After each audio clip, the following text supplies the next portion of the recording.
temps par toi, je veux t'acclamer. Oui, je veux. Oui, je veux. Oui, je veux t'acclamer. Oui, je veux. Oui, je veux. Parce que Père, tu es au-dessus de tout. Parce que tu es levé au-dessus de tout. Parce que Seigneur, tu mérites nos acclamations. Reçois cet après-midi toute notre joie et toute notre reconnaissance. Car c'est toi qui nous as gardés, c'est toi qui nous as préservés. Et puisque tout t'appartient, Seigneur, alors reçois nos louanges parce qu'elles t'appartiennent. Reçois nos cris de joie parce qu'elles t'appartiennent. Reçois nos remerciements parce qu'elles t'appartiennent. Père, merci encore pour tout ce que tu fais au milieu de nous. Que tout dans sa maison s'écrie. Que tout dans sa maison s'écrie. Amen. Bienvenue à toutes et bienvenue à tous pour ce deuxième jour de séminaire. Nous sommes au bon endroit. Amen. Et nous voulons vraiment bénir le Seigneur pour tout ce qu'il a fait. Assurément, hier, nous avons passé un excellent moment dans sa présence pour acclamer le Seigneur. Alléluia. Et aujourd'hui, nous nous attendons pleinement à notre Dieu. Et nous allons laisser la vidéo faire la présentation de notre orateur. Notre orateur du jour a vu sa vie transformée suite à un appel au ministère d'enseignement et de miracles par le Seigneur Jésus. Il est président de International Seed of Life Ministry et des églises Alliance Biblique Missionnaire de Côte d'Ivoire, dont il est le pasteur principal. Ce n'est pas parce que Dieu t'a élevé, ce n'est pas parce que Dieu te parle que tu es arrivé. Il est marié à Lorette et ils ont ensemble 3 enfants. Bien-aimés, levons-nous et acclamons le Seigneur pour son serviteur, le pasteur Alexandre.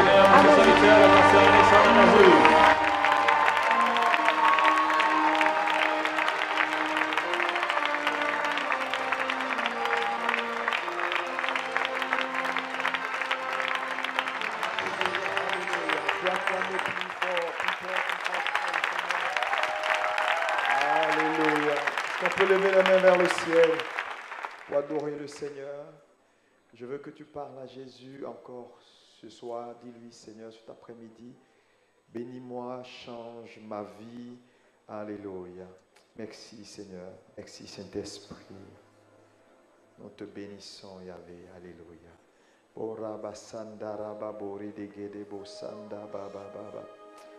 Merci, Seigneur. Merci, Saint-Esprit. Mandarada seke de bo shaka baba baba lebro da bare de bo sandere de bo sakaya baba. Tu es le seul vrai Dieu, Seigneur. Nous te bénissons. Alléluia. Merci, Seigneur. Merci, Saint-Esprit. Oh, Alléluia. Alléluia. Oh, Alléluia. Est-ce que quelqu'un peut le chanter? Alléluia. Gloire à Jésus. Chante-le de tout ton cœur. Alléluia.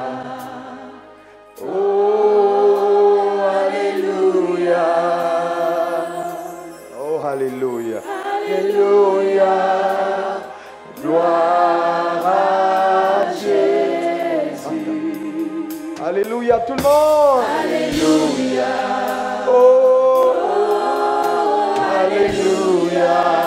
Bakarada basandara babashaya. Alléluia. Ekoto para masandere de bossa. Jésus. Alléluia. Oh, Alléluia. Akandora basaka. Alléluia. Gloire à Jésus. Akada basandara baba baba baranda samboshaya. Alléluia. Oh, Alléluia. Gloire à Jésus. Alléluia.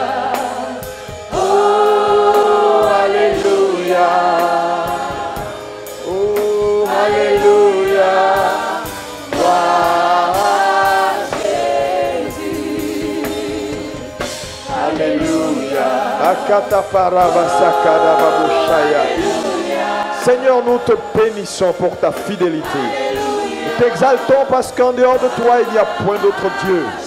Merci, Seigneur, pour ta présence qui est glorieuse en ce lieu. Merci de transformer les vies et de changer les cœurs. Nous te bénissons, Dieu Tout-Puissant. Merci pour ta fidélité. Je déclare le ciel ouvert sur ce lieu. Alléluia. Oh, Alléluia. Oh, Alléluia.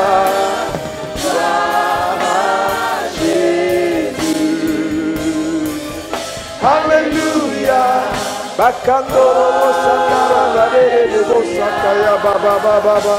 Oh, Alléluia. Lève la voix et parle la langue, parle un moment en langue, loue le Seigneur, parle la langue, bénis le nom de Jésus pour sa fidélité. Il est là encore ce soir pour te faire du bien.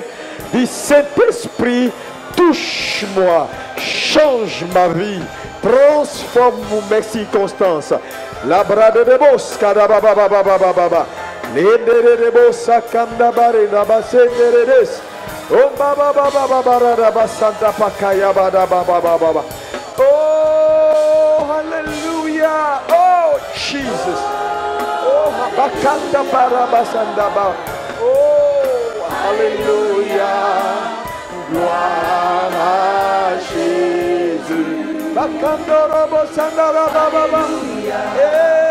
Oh, hallelujah. Oh, hallelujah. Gloire à Dieu. Tout le monde, alléluia. Hey, Makata paraba sandere. Jesus.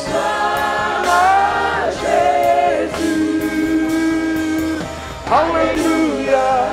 Oh, hallelujah.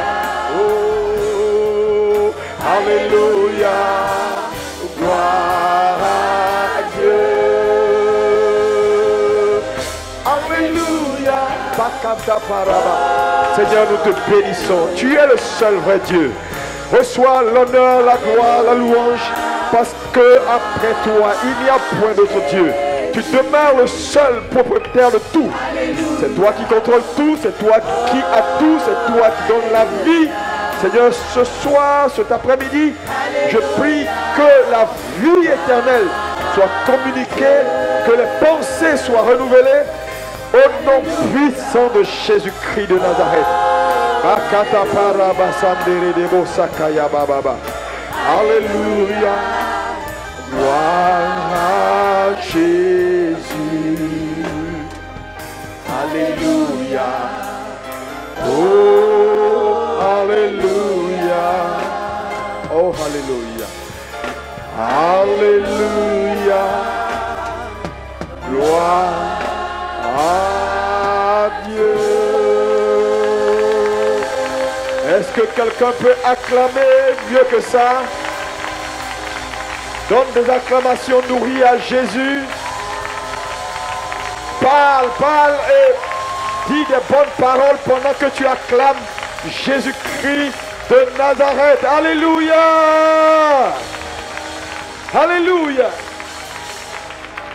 Salue ton voisin de droite et de gauche et dis-lui: tu es béni d'être dans cette présence glorieuse. Alléluia. Merci, vous pouvez vous rasseoir. Que Dieu vous bénisse abondamment. Merci aux chantres. Alléluia. La gloire à Jésus. Amen, amen.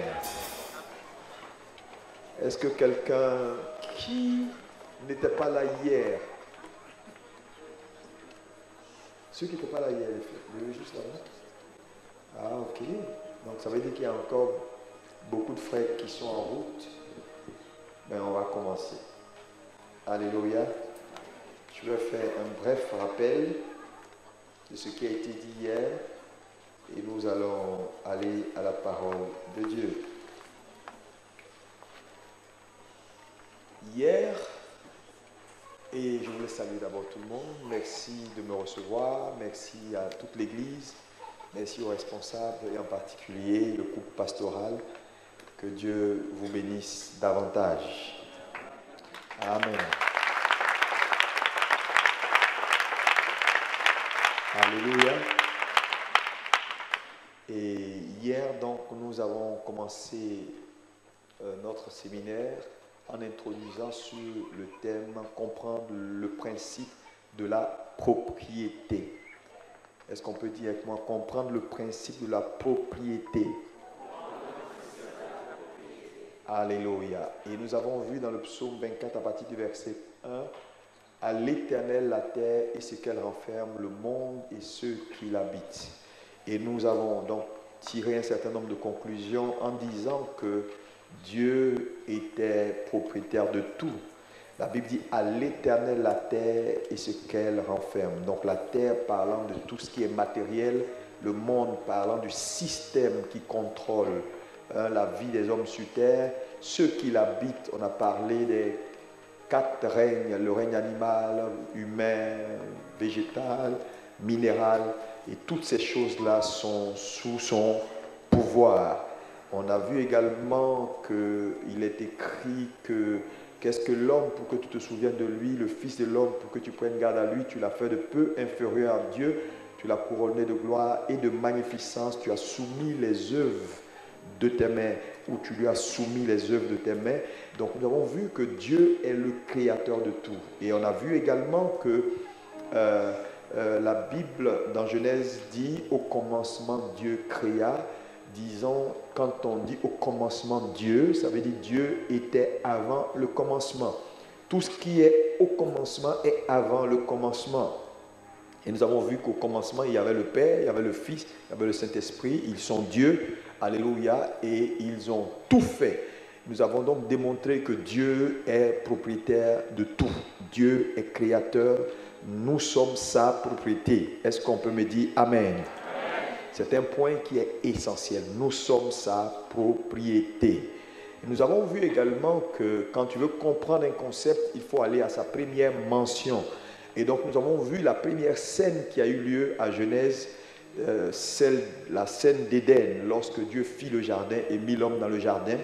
Et nous avons vu que Dieu a mis l'arbre de la connaissance du bien et du mal au milieu du jardin, à la portée de l'homme, alors qu'il aurait dû ne pas le faire. Mais pourquoi Dieu l'a fait? Pourquoi tu mets à la portée de l'homme ce que tu ne souhaites pas voir l'homme toucher? Donc nous avons tiré un certain nombre d'enseignements importants. Et il y avait 4 points que nous avons ressortis à partir de là. Numéro 1, Dieu voulait montrer à l'homme que c'est lui le boss, le patron. 2, Dieu voulait révéler à l'homme sa limite et que toute personne qui découvre sa limite découvre en même temps la liberté. Et que la véritable bénédiction vient lorsqu'on sait nos limites. Et que ce n'est pas tout ce que nous avons à notre possession que nous avons le droit de posséder dans la vie. Dans la vie, tu seras en contact avec beaucoup de choses. Mais ce n'est pas parce que quelque chose est dans ta présence que tu as le droit de posséder cette chose. Et nous avons vu en 3e point que Dieu voulait révéler à l'homme qu'il n'y a rien qui existe par lui-même.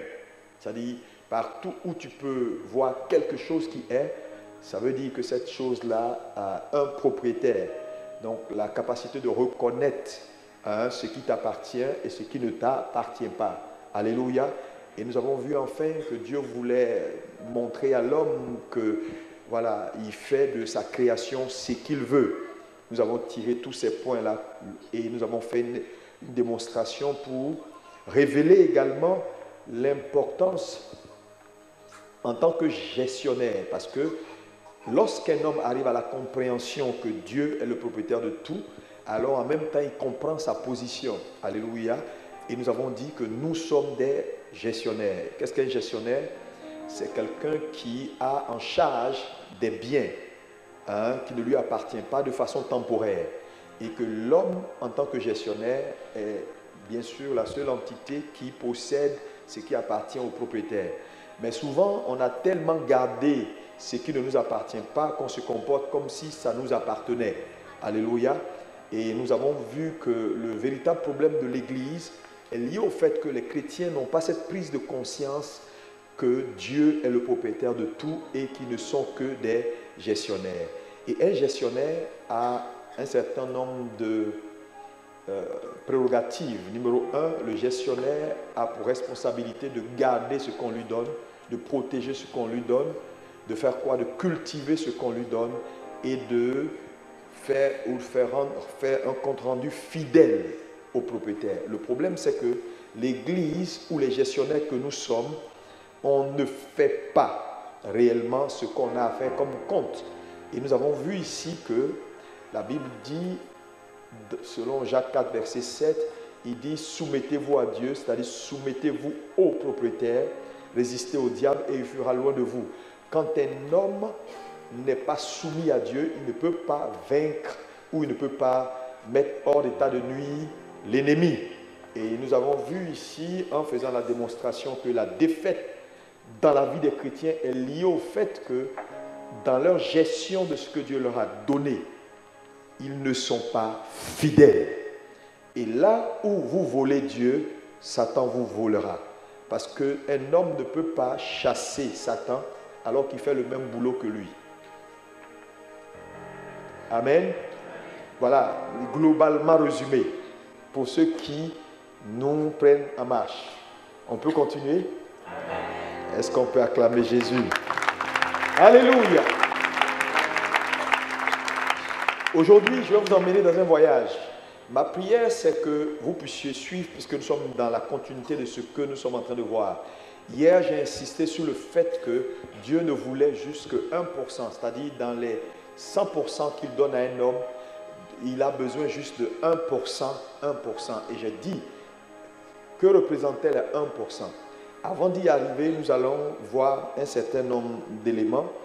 Et notre première lecture aujourd'hui sera, nous allons lire, je vous donne le verset. Alléluia. Dites-moi Amen. Amen. Gloire à Jésus. Matthieu 6, verset 24. Matthieu 6, verset 24. Matthieu 6, 24. Nul ne peut servir deux maîtres, car ou il haïra l'un et aimera l'autre, ou il s'attachera à l'un et méprisera l'autre. Oui, vous ne pouvez servir Dieu et Mammon.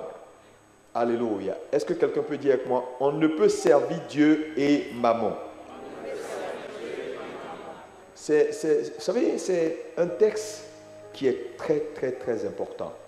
On dit, nul ne peut servir deux maîtres. Mais ici, lorsque vous voyez ce passage met sur le même pied d'égalité Dieu et Mammon. Parce que la conjonction de coordination est, c'est-à-dire impose que Dieu et Mammon soient sur le même pied d'égalité. Si on avait dit Dieu ou, c'était autre chose. Mais quand on dit Dieu et, quand on dit et, ça dit c'est sur la même ligne. C'est-à-dire on met Dieu et on met Mammon à côté. Donc c'est comme si on compare Dieu à Mammon. Ce n'est pas faux parce que Dieu, lorsqu'on parle de Dieu ici, on parle du Créateur. Alléluia, Jéhovah, le Créateur, le Dieu de notre Seigneur Jésus-Christ. Alléluia. Mais on considère Mammon également comme Dieu de ce siècle. Alléluia. Donc, ici, nous avons en présence, je dirais en guillemets, deux dieux. Le Dieu Jéhovah, le Dieu de notre Seigneur Jésus, et le Dieu Mammon, le Dieu de ce siècle. Et on dit, nul ne peut servir les deux à la fois. Soit il haïra l'un, il aimera l'autre, ou il aimera l'autre, il haïra l'un. Donc, on les met les deux sur le même piédestal. Donc, si nous avons donc deux dieux, nous avons alors donc deux types de serviteurs. Mais ici, on ne s'adresse pas à des païens, on s'adresse à des chrétiens. Donc, ça veut dire que même dans la maison de Dieu, nous avons deux types de serviteurs. Alléluia. Et tu comprendras, avec le développement que je ferai tout à l'heure, pourquoi on peut être dans la maison de Dieu et servir autre chose que le Dieu d'Abraham, d'Isaac et de Jacob. Dites-moi Amen. Alléluia. Parce que nous avons dit hier que nous sommes donc des gestionnaires. Et donc si nous sommes gestionnaires, ça veut dire que nous sommes au service de quelqu'un qui nous a confié ses biens. Et quand on lit Matthieu 24, on voit que dans la parabole des talents, le maître nous a donné ses biens à gérer pendant son absence. Alléluia. Gloire à Dieu. Donc lève la main, dis je suis serviteur. La question est toute simple, hein? C'est-à-dire tu es serviteur, ça personne ne peut en dire plus. Mais la question, qui sers-tu? C'est là la problématique. Nous allons tenter de situer chacun dans son office. Qui sers-tu? Donc tout à l'heure, par le verset que nous avons lu, nous avons vu que nous avons Dieu et nous avons Mammon. Et les deux sont Dieu, sont sur le même piédestal. Donc, deux dieux, deux types donc de serviteurs. Est-ce que quelqu'un peut me dire Amen? Alléluia. Alléluia. Maintenant, le verset dit toujours que on ne peut servir les deux à la fois. Ça veut dire qu'il n'y a pas de possibilité pour un homme de dire je sers Dieu et en même temps je sers Mammon. Ce n'est pas possible. Ce n'est pas possible. On ne peut pas dire j'aime Dieu et en même temps j'aime Mammon. Ce n'est pas possible. Ce que la Bible nous révèle ici, c'est que ton niveau d'attachement à Dieu révèle ton niveau d'attachement à Mammon. Je ne sais pas, attends, je veux bien t'expliquer ça. Ce verre, plus il sera plein, moins de vide il y aura dans le verre. Ça veut dire quoi? Si tu ne veux pas de vide dans le verre, qu'est-ce qu'il faut faire? Il faut le remplir.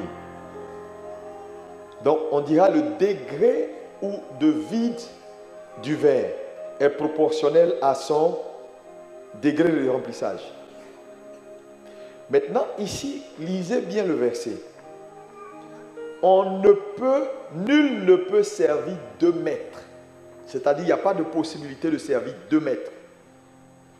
Car, ou il haït l'un et aime l'autre, ou il s'attache à l'un et méprise l'autre. Donc, il parle de proportionnel ici. Donc, il parle de proportionnel. C'est-à-dire, plus je m'attache à Dieu, moins je le serai à Mammon.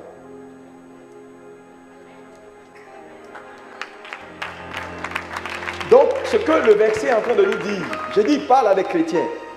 Donc, ce que le verset est en train de nous dire, un homme qui ne veut pas se retrouver en train de servir Mammon doit s'engager à 100%.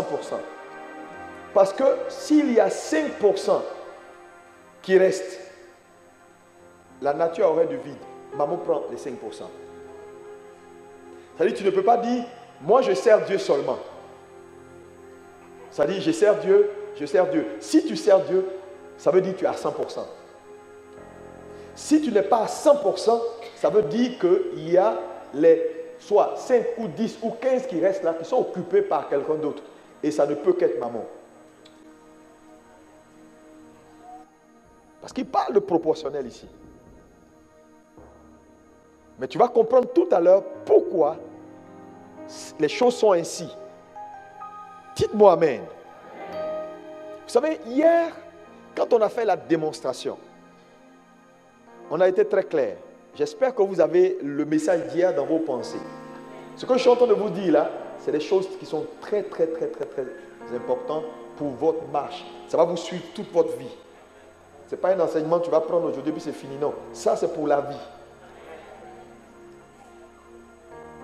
Alléluia.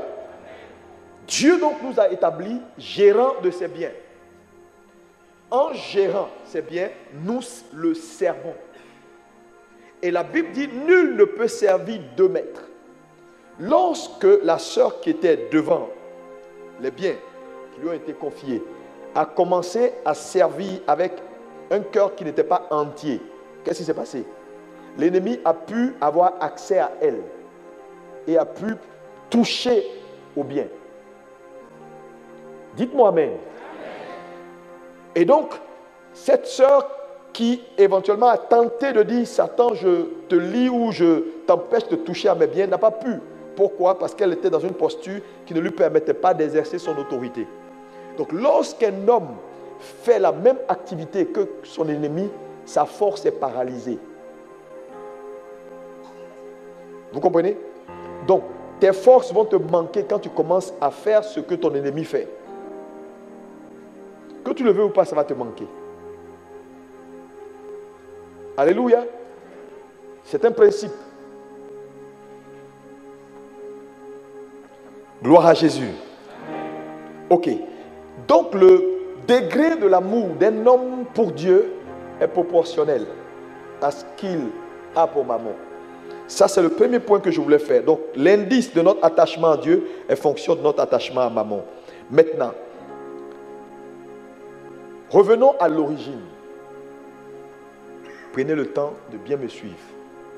J'ai fait un point par rapport au service. Et j'ai déclaré que la Bible nous révèle qu'on ne peut servir Dieu et maman.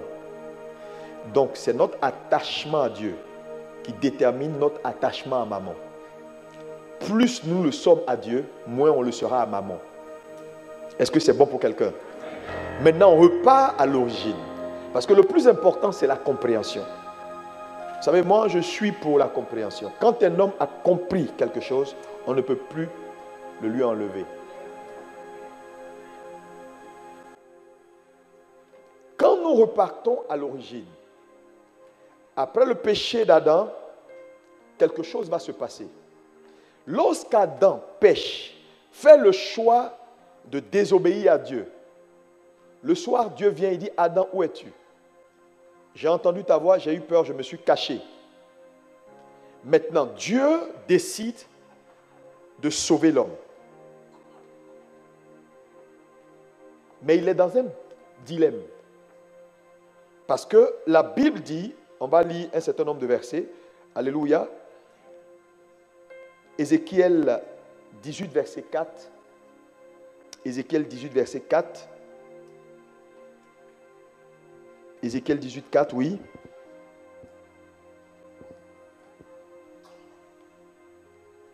Voici, toutes les âmes sont à moi, l'Éternel qui parle. L'âme du Fils comme l'âme du Père.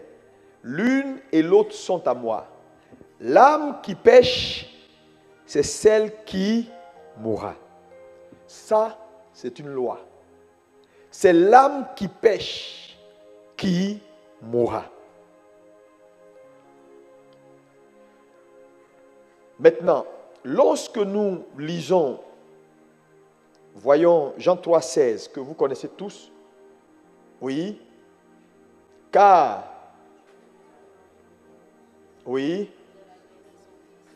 Dieu a tant aimé le monde, il a donné son Fils unique, afin que quiconque croit en lui ne périsse point, mais qu'il ait la vie éternelle. Donc, ici, nous avons deux versets. Le premier, c'est l'âme qui pêche qui meurt. Le deuxième, on nous donne la solution que Dieu choisit. Écoutez-moi, parce que c'est un peu technique ce que je veux enseigner aujourd'hui. Donc c'est pourquoi je prends le temps d'aller doucement, parce que je veux que tout le monde saisisse. Donc, lorsqu'on part au départ, Dieu met Adam dans le jardin, il dit à Adam, tu ne touches pas. Adam touche à l'arbre de la connaissance du bien et du mal, donc il pêche contre Dieu. Maintenant, il tombe sous la sentence de Ézéchiel que nous venons de lire. C'est l'âme qui pêche qui mourra. Donc Adam désobéit à Dieu et la désobéissance entraîne Adam dans la mort. Puisqu'il y a un verset qui dit « Quiconque pêche », la sentence c'est la mort. Maintenant, Dieu donc vient le soir, il constate qu'Adam n'est pas au lieu habituel de rendez-vous. Il pose la question à Adam, où es-tu? Adam dit, j'ai entendu ta voix, j'ai eu peur, je me suis caché parce que je suis nu. Vous connaissez la suite. Mais donc, tout de suite, Dieu sait qu'Adam a désobéi. Parce qu'il dit, il est nu. Qui lui a dit qu'il est nu? Parce qu'il était nu avant, mais il n'avait pas conscience de sa nudité à cause de la gloire de Dieu qui le couvrait. Dès qu'il a péché, que la gloire est partie, il maintenant s'est retrouvé avec son état naturel. Donc il s'est rendu compte qu'il est nu. Alléluia. Donc la sentence doit être apportée. L'âme qui pêche doit mourir. Maintenant, le dilemme dans lequel Dieu se trouve à cet instant, c'est quoi? C'est que Dieu aime les hommes. Dieu aime les hommes. La Bible dit, il a tant aimé le monde. Dieu nous aime. Dites Amen. Et il nous a établis gestionnaires de tout. Donc Dieu nous aime et Dieu a gardé une relation d'amour entre lui et sa création. Maintenant, voilà que sa création vient de chuter. Et la sentence, c'est la mort. Dieu était dans un dilemme. Comment exécuter la sentence de mort pour que la parole qu'il a donnée reste vraie, tout en même temps, respectant l'amour qu'il a pour l'homme. Il avait un problème. C'est-à-dire, l'homme a péché, l'homme doit mourir, c'est ce que la parole dit. Ok, comment faire en sorte que la parole soit vraie? Mais en même temps, j'aime l'homme et je ne veux pas qu'il meure. Comment aussi respecter ce sentiment que j'ai de ne pas vouloir que l'homme meure? Est-ce que vous comprenez?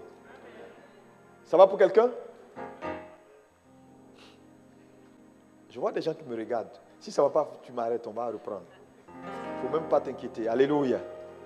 Alléluia. Donc l'homme, Dieu est dans un dilemme. Que faire face à cette situation? J'aime l'homme, je ne veux pas qu'il meure. Je ne veux pas que l'homme meure. Mais en même temps, je dois veiller à ce que la parole s'accomplisse. Parce que je suis ma parole. Que faire? Dieu fait un choix qui est important, que je vais vous dire. Et le choix ici, c'est que il décide donc de répondre à ce dilemme-là par un seul choix. Parce que ce dilemme-là, il est compliqué.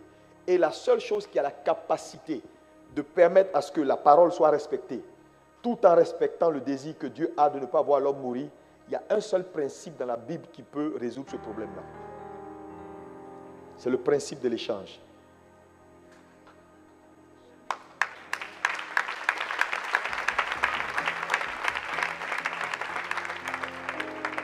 Maintenant, que stipule le principe de l'échange? On dit, Dieu a tant aimé le monde qu'il a donné son Fils unique, afin que quiconque croit en lui ne meure point, mais qu'il ait la vie éternelle.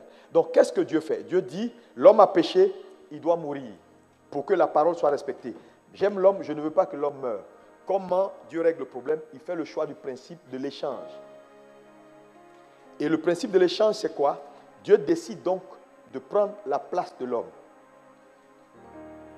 Donc, quand il prend la place de l'homme, il meurt. Donc, la parole est respectée. Et deuxième chose,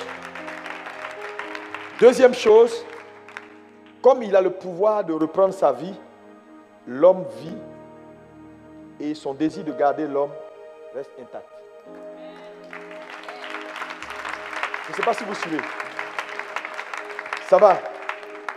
Donc, en fait, l'homme meurt et en même temps vit.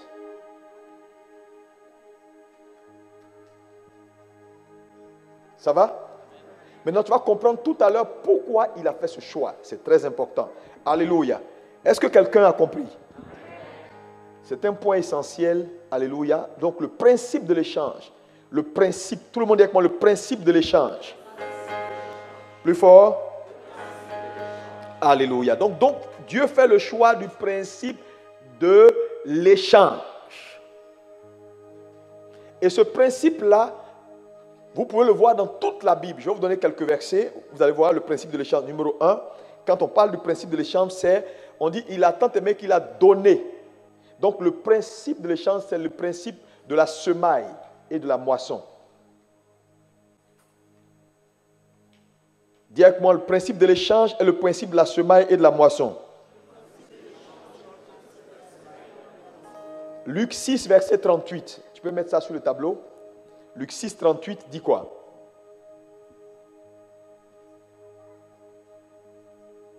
Oui. Donc, donnez et il vous sera donné. Ça, c'est le principe de l'échange. Dieu, donc, prend la place de l'homme pour que l'homme puisse prendre sa place. Alléluia. Échanger. Parce que donner, c'est échanger.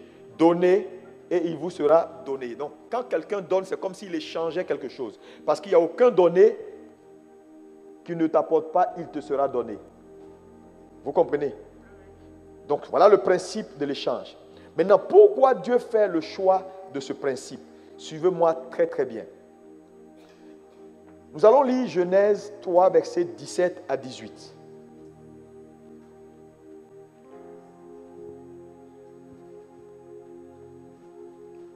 Ok? Oui?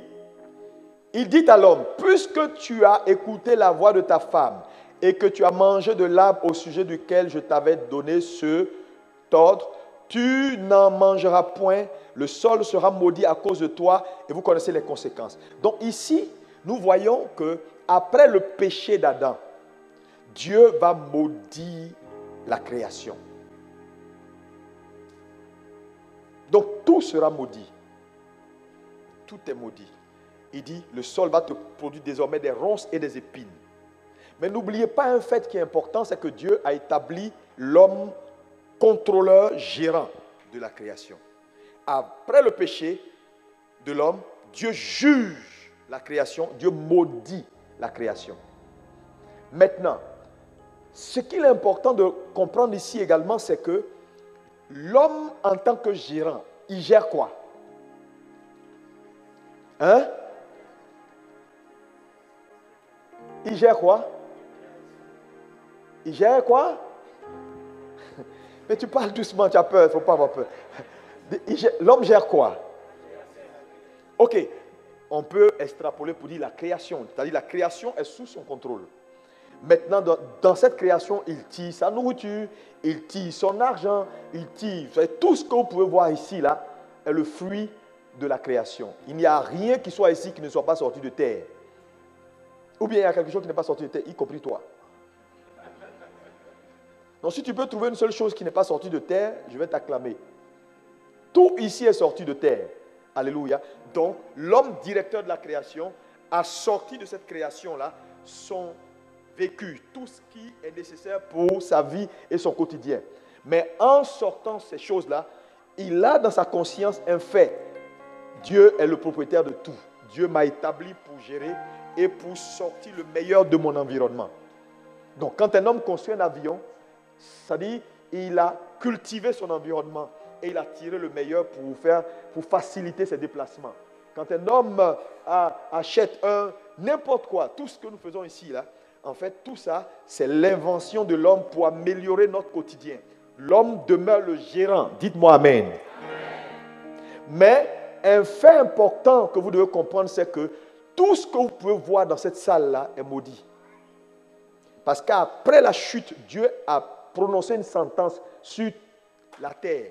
Et comme tout est sorti de terre, donc tout est à la base, à une sentence. L'or que tu portes, il y a une malédiction dessus. Tout est maudit ici.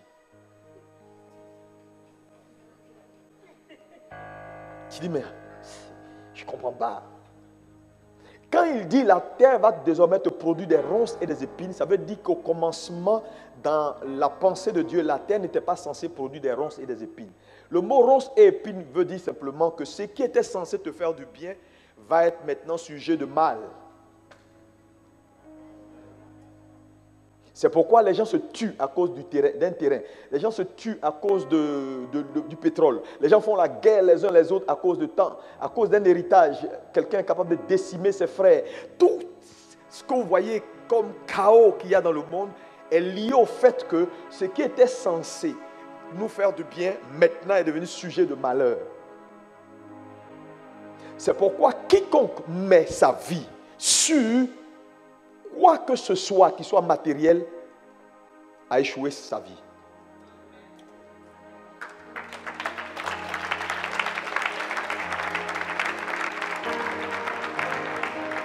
Et voilà l'une des raisons pour lesquelles tu peux amasser tout ce que tu veux sur terre, mais quand tu vas pas avec. Est-ce que quelqu'un me suit? Mais est-ce que vous avez suivi un peu ma progression? Parce que là, je suis en train d'aller doucement, doucement pour que tu saisisses ma pensée, ce que je veux que tu comprennes. Donc, nous sommes gestionnaires. Est-ce qu'on peut dire ça? Nous sommes gestionnaires. Gestionnaires de quoi? De la création. Dieu nous a établis directeurs de ce monde.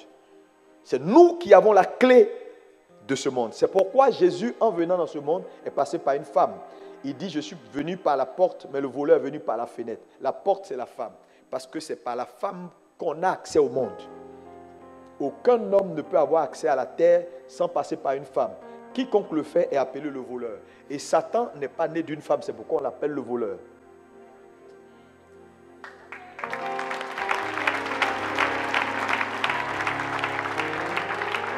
Donc les hommes que nous sommes gestionnaires. Mais malheureusement, ce que nous gérons est corrompu à cause de notre désobéissance. Donc désormais, nous gérons un monde qui a une sentence. La sentence de Dieu, elle est sans appel. Il dit la terre sera maudite. Et la terre maudite. C'est pourquoi tu peux voir un lion, voir une biche, et puis tuer la biche. Ce n'était pas ainsi avant. C'est pourquoi un moustique peut te piquer, tu tombes malade. Alors que tu as un règne supérieur. Le règne humain est au-dessus du règne minéral. D'où vient que le règne minéral peut rendre le règne humain malade? C'est une anormalité. Nous sommes dans un chaos. Parce que n'oubliez pas qu'au départ, il a dit tu domineras sur la terre et tout, il a cité beaucoup de choses. D'où vient maintenant que ce que tu es censé dominer te domine? Vous comprenez que nous sommes dans un chaos? Donc je suis en train de vous expliquer que désormais ce que nous gérons maintenant a changé de nature. Ce que nous gérons a une sentence de malédiction. Mais en réalité, maintenant, quand on repart à Genèse, je vous ai dit hier pour ceux qui étaient là, quand on dit au commencement Dieu créa, il y a Genèse 1.1, Genèse 1.2, on dit et la terre était. Mais le mot était n'est pas le bon mot. C'est et la terre devint. Parce qu'elle n'était pas. Elle est devenue informe et vide. Parce que Dieu ne peut pas créer quelque chose qui n'a pas de forme et qui est vide. Ça n'a pas de sens. Parce que le mot création veut dire concevoir et amener à l'existence. On ne peut pas concevoir quelque chose. Ça veut dire qu'on a l'image de la chose. Et quand on l'amène à l'existence, elle n'a pas de forme. Ça n'a pas de sens. Je ne sais pas. Celui qui a conçu, celui qui a créé ce pot, a eu d'abord l'image. Il a conçu l'image et puis il a fabriqué le pot selon l'image qu'il avait. Mais tu ne peux pas avoir déjà l'image de quelque chose. Et maintenant, mettre la chose en forme et la chose n'a pas de forme. Parce que le mot informe veut dire que ça n'a pas de forme. Ça veut dire qu'il y a un chaos. Mais d'où vient le chaos? La Bible dit et il y avait des ténèbres à la surface de l'abîme. Vous comprenez? Il y avait déjà des ténèbres à la surface de l'abîme. Donc, il y a des ténèbres qui étaient déjà à la surface de l'abîme. Maintenant, ces ténèbres-là, qui sont à la surface de l'abîme, là, je vous ai dit hier, c'est simplement la présence de Satan. Alléluia. Maintenant, les ténèbres à la surface de l'abîme, là, elles ne vont pas rester simplement à la surface de l'abîme. Maintenant, quand on poursuit la lecture, vous allez voir que l'homme se retrouve à Éden. Et avant que la malédiction ne vienne, il y a une transaction qui a lieu entre qui? Adam et le serpent. Le serpent entre et il parle à l'homme. Je suis en train de t'expliquer ton histoire. Donc il faut que tu comprennes bien. Alléluia. Il parle à la femme et il échange avec la femme. Pour aller vite, la femme écoute la voix du serpent. Et elle fait quoi? Elle désobéit à Dieu. C'est à la suite de ça que tout est maudit, n'est-ce pas? Maintenant, dans l'échange que l'homme a, c'est-à-dire la femme a, quand je dis l'homme, je veux parler de la femme. Parce que le mot homme n'est ni masculin ni féminin. L'homme, il y a l'homme expression mâle, homme expression femelle. Donc quand on dit homme, la femme est un homme. Mais seulement un homme avec un sein. C'est pourquoi on l'appelle femme. Ça va? Ok. Donc, après la discussion, dans la discussion, Ève quoi? Écoute le serpent.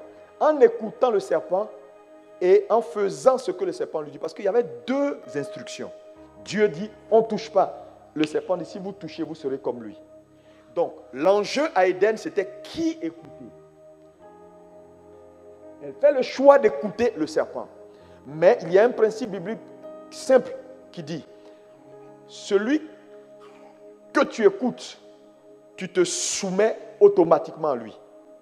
Donc, obéir à quelqu'un nous met sous son autorité. Donc, en écoutant le serpent, Ève a soumis la race humaine à l'autorité de Satan. Je ne sais pas si quelqu'un me suit. Donc, désormais, et Satan, plus tard, Luc 4, mettez-moi Luc 4, verset 6, commence à partir du verset 5, Luc 4, verset 5 à 6, regardez. Qu'est-ce qu'il a dit?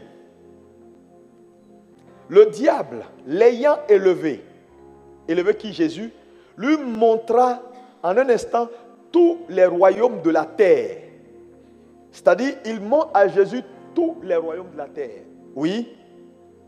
Et lui dit, je te donnerai toute cette puissance et la gloire de ces royaumes, car elle m'a été... Et qui lui a donné? Ce qu'il est en train de dire, c'est que Ève, m'ayant écouté et ayant été désormais sous mon autorité, il y a eu une transaction légale. Ce qui était pour eux, naturellement, est devenu pour moi. Donc moi, je te présente tout comme le nouveau directeur général. Si tu également m'obéis ou m'écoutes ou te prosternes, je te donne. Alléluia. Est-ce que quelqu'un comprend? C'est pourquoi il faut faire très attention, parce que Satan est réellement dangereux. Beaucoup de chrétiens jouent. C'est parce que ce n'est pas mon thème. Sinon, j'allais te révéler que, en tant que croyant, il faut que tu fasses très attention au diable. Non, il est très dangereux. Très, très, très dangereux et subtil. Ouais. Alléluia. Donc, vous êtes d'accord avec moi et on peut arriver à la conclusion que donc, ce que l'homme gère désormais est corrompu. Parce que tout étant sorti de terre, étant donné que la terre est maudite, tout ce qui sort de la terre est maudit.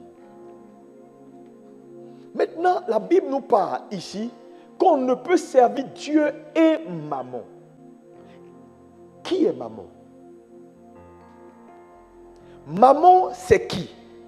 Dieu, on le connaît. Le Dieu de notre Seigneur Jésus-Christ, on le connaît. Mais qui est Mammon? Dans certaines traductions bibliques, on dit Mammon est l'argent. Mammon n'est pas l'argent. Mammon est une force spirituelle qui contrôle tout ce qui est matériel. Donc, en d'autres termes, lorsqu'on parle du Dieu Mammon, on parle de la puissance qui contrôle désormais tout ce qui est matériel. Est-ce que quelqu'un me suit? Est-ce que quelqu'un me suit? Ça veut dire, tout ce que vous pouvez voir dans ce monde, de bien comme de beau, est sous contrôle d'une force spirituelle qu'on appelle Mammon. Cette force spirituelle a un seul mandat: contrôler ceux qui possèdent le bien. Ah, faites attention, ce que je suis en train de vous dire est très, très profond. C'est pourquoi le matériel, mais en fait, quand on dit mammon, c'est de l'argent, les gens font ce qu'on appelle, c'est un raccourci. Parce qu'il n'y a rien qui est matériel qui n'a pas son équivalent en argent. Donc, il conclut que mammon, c'est l'argent. Sinon, mammon n'est pas l'argent. Mammon, c'est tout ce qui est matériel. C'est-à-dire, c'est la force qui contrôle le matériel. Mais cette force qui contrôle le matériel est venue après la chute. Quand Adam a cédé cette force a pris contrôle de tout ce qui est matériel. Et c'est cette force-là qui a dit à Jésus, si tu te prosternes, tu as tout. Parce que désormais, c'est nous qui contrôlons tout. Maintenant, là où je veux t'amener, c'est quoi? Pourquoi Dieu, lorsque l'homme pêche, il fait le choix du principe de la substitution? Pourquoi c'est ce choix-là qu'il fait? C'est-à-dire donner et il vous sera donné. Pourquoi c'est ce choix? C'est ce principe-là que Dieu choisit pour sauver l'homme. Je vais t'expliquer. Maintenant, suivez-moi. Qui a des biens ici? Tu as des biens. Si tu as une chemise, c'est un bien. Mais oui. Tu as chaussures, tu as chemise, tu n'as pas une brosse à dents à la maison. C'est un bien. Je veux dire, aujourd'hui, il n'y a pas un homme qui peut vivre sans ce qui est sorti de terre. Parce que même c'est par la terre que nous nous nourrissons. Parce que nous sommes sortis de terre. Et donc, tout ce dont il nous faut pour satisfaire l'élément sorti de terre doit sortir de terre. Donc, on mange du riz, on mange aloko, on mange banane, on mange poisson, on mange... Il y en a qui ne passent pas faire. Tu me mets dans un état second quand tu parles de poisson. Et on a des chocolats, vous voyez, tout ça on mange parce que tout ça est sorti de terre. Et ça nous fait du bien, ça entretient notre corps. Mais retenez que tout ce qui est sorti de terre désormais, maudit, quand je parle de maudit, c'est-à-dire est sous contrôle d'une force démoniaque qu'on appelle mammon. Et cette force-là a pour responsabilité de contrôler tous ceux qui touchent à un bien de la terre. Maintenant, vous êtes enfant de Dieu. Naturellement, vous vivez dans un monde où vous êtes obligé d'acheter des voitures, d'avoir de l'argent, de travailler, de manger et de dormir. Donc, il n'y a pas quelqu'un ici qui n'a pas un bien. Le problème, c'est que tout bien que tu acquiers dans ta vie, travaille pour te soumettre. Travaille pour que ton cœur soit attaché à ça.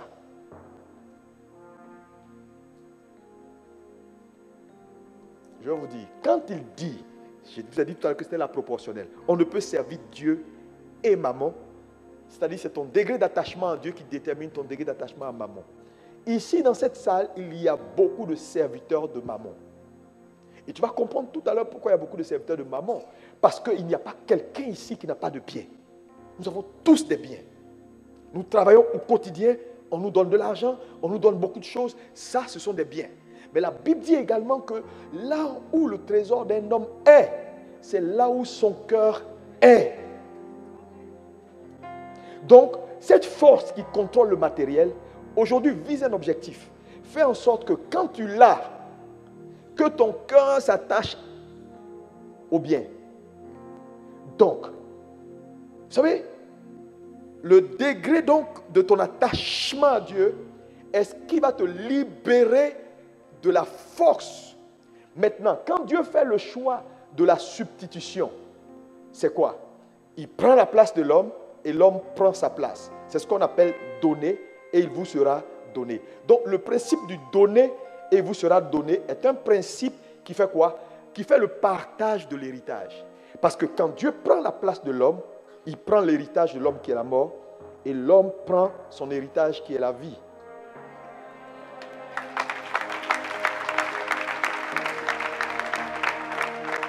Donc, est-ce que tu peux dire avec moi, le principe du donner fait le partage de l'héritage? Merci. Maintenant, vous allez voir que quand vous lisez maintenant la Bible, pourquoi Dieu exige que le gestionnaire, celui qui gère les biens là, lui apporte toujours, c'est-à-dire une partie des biens. Pourquoi? Parce que tout bien que tu acquiers désormais est sous contrôle, est sous une force.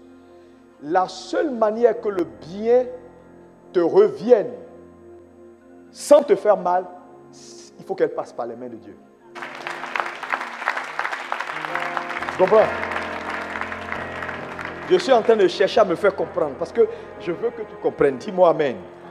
Maintenant, je te fais lire deux versets importants pour que tu saisisses un fait. Alléluia. Nous avons lu Jean 3, verset 27 maintenant. Jean 3, verset 27. Jean répondit, un homme ne peut recevoir que ce qui lui a été quoi? Répétez ensemble. Un homme ne peut recevoir que celui qui a... Oui? Un homme ne peut recevoir que ce qui lui a été donné du ciel. Ce verset veut dire, ce qu'un homme possède désormais, c'est ce que le ciel lui donne. C'est-à-dire ce que le ciel ne t'a pas donné, en réalité tu ne l'as pas, parce qu'elle est sous contrôle. Mais pour que le ciel te donne, quel est le principe? Maintenant, on va lire deux passages, je vais te montrer quelque chose. Matthieu 7, 7, vous connaissez Matthieu 7, 7, n'est-ce pas? Qu'est-ce qu'on dit dans Matthieu 7, 7? Hein? Demandez et l'on vous... Non, laissez juste, c'est-à-dire que c'est plusieurs choses. Prenez, demandez et l'on vous donnera. Donc, demandez, c'est Dieu qui nous dit cela. Quand vous demandez, on va vous donner. Dis à ton frère, demandez, l'on vous donnera. Ok, maintenant, Luc 6, 38. Luc 6, 38. Lisez ensemble. Donnez, vous sera donné. Arrêtez-vous. Regardez. Le Matthieu 7, 7 dit, demandez, l'on vous donnera. Luc 6 dit, donnez et il vous sera donné. Donc, suivez ici. Vous avez fait tous règle de 3. L'on vous donnera est égal à il vous sera. Est-ce que c'est la même chose? Est-ce que c'est la même chose? Oui. Si il vous sera donné est égal à on vous donnera, ça veut dire demander est égal à donner.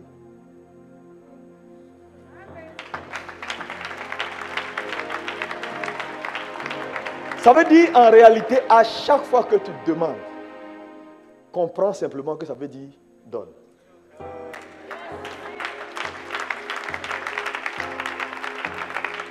Mais pourquoi les choses sont ainsi? Pourquoi c'est ainsi? Pourquoi c'est ainsi? La réponse, pourquoi demander est égal à, c'est-à-dire demander est égal à donner. Pourquoi c'est ainsi? La réponse, c'est ce que nous venons de lire, Jean 3, verset 27. Que dit Jean 3, verset 27? On l'a lu tout à l'heure. Un homme ne peut recevoir que ce qui lui a été donné du ciel. Maintenant, suivez-moi bien. Nous sommes gérants de ce que la vie nous donne. Mais ce que la vie nous donne, malheureusement, a été souillé, a été mis sous embargo spirituel à cause de la transaction que Adam a eue avec le diable à Éden. Donc désormais, tout bien qu'un homme peut acquérir, pasteur, archevêque, qui que tu sois, Mammon contrôle ce bien. Maintenant, la Bible dit que ce qu'un homme a, qui va lui faire du bien, c'est ce que le ciel peut lui donner. Donc, si c'est ce que le ciel peut te donner, qui représente le bien qui ne te fera jamais de mal, ou qui va annuler le pouvoir de Mammon, alors ton souci sera quoi? Donner et l'on vous donnera. Parce que quand tu donnes, le ciel te donne. En réalité, ce verset-là, c'est ce qu'on appelle le blanchiment.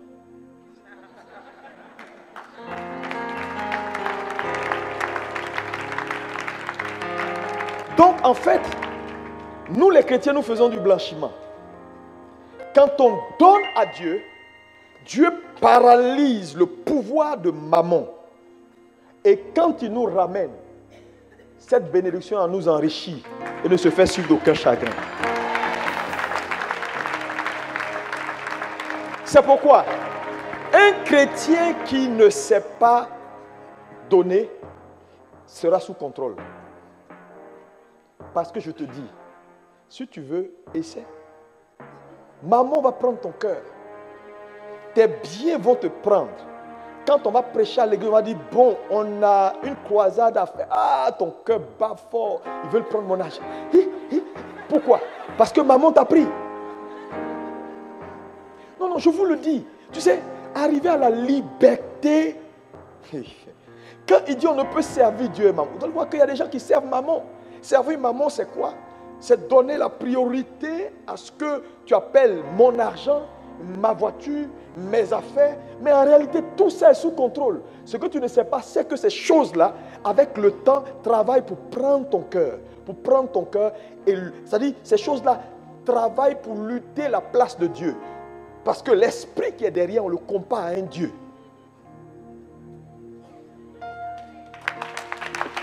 Et je te dis, même certains pasteurs tombent dans le piège. Qui vous a dit ce piège-là? Ça guette tout le monde.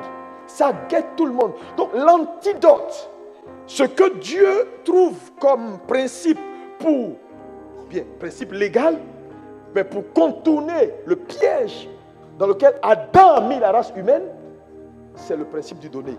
Parce que quand tu donnes, le ciel va te donner. Mais quand le ciel te donne, elle ne te donne pas seulement, mais elle neutralise la force et le pouvoir qui est derrière le matériel là. Donc désormais, tu gères un patrimoine qui est sain.